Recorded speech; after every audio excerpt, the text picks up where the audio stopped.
it's cheaper for a company to go overseas, build a factory, and have their products made there because there are no. And this is something should be should fall right in your wheelhouse. There are no labor laws. There's no minimum wage. There's no unions. It's cheaper for a company to build a plant in China where they can hire essentially slave labor or people for pennies as opposed to dollars and ship all the raw materials they need to China, have it built in China, and then ship it back. If that's something that's uncontroversial to talk about. That is absolutely something that's happened over the past 30, 40 years. It's not some secret. Everybody's kind of aware of it. And a big part of the reason why the United States is in the position that it's in with jobs and with not having good jobs for people is because the government here and unions and labor laws here and unions have made made producing things here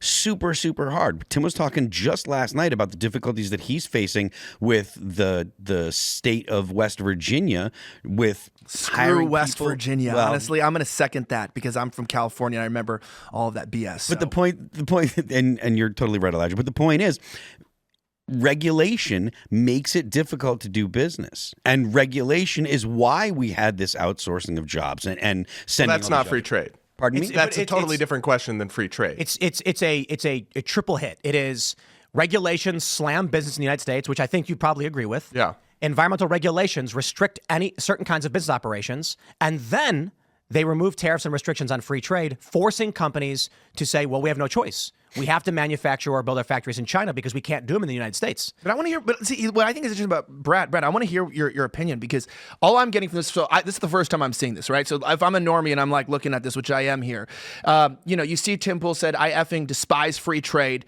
So obviously there's like a statement about a certain subject, right? So free trade, he doesn't like it.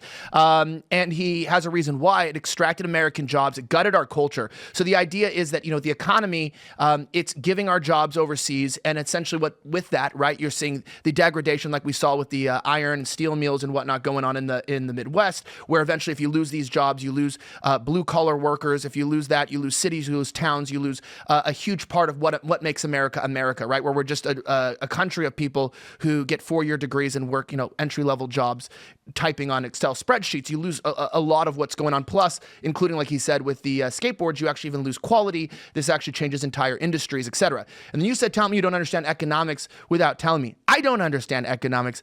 Tell me why he's wrong.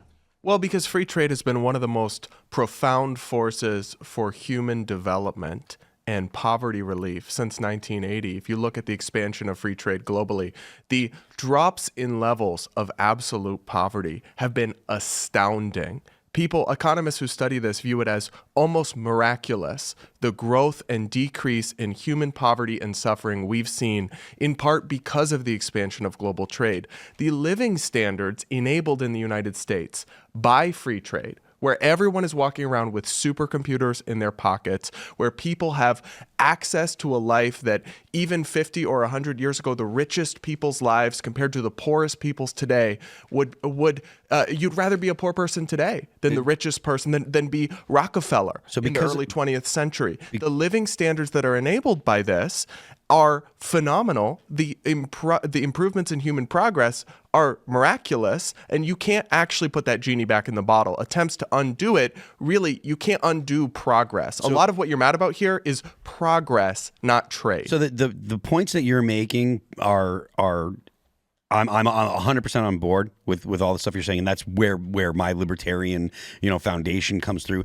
It is true that without that trade and markets lift people out of poverty. The reason why poverty is almost been totally wiped out globally, except for very, very few areas, is because of free trade and because of trade and markets and stuff. So, and the number of unnecessary deaths in a society goes down correspondingly with the wealth of that society. So like there's a meme that we talk about, like number go up so it's good, right? And chart go up or whatever.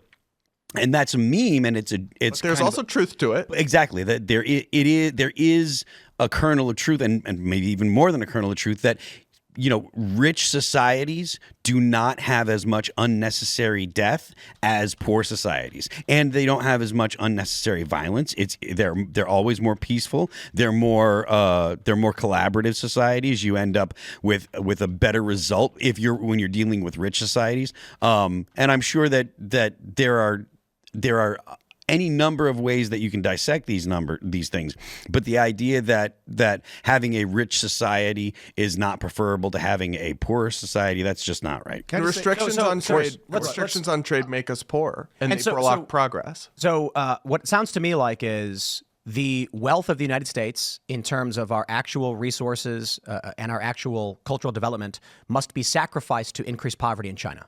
To decrease poverty in China.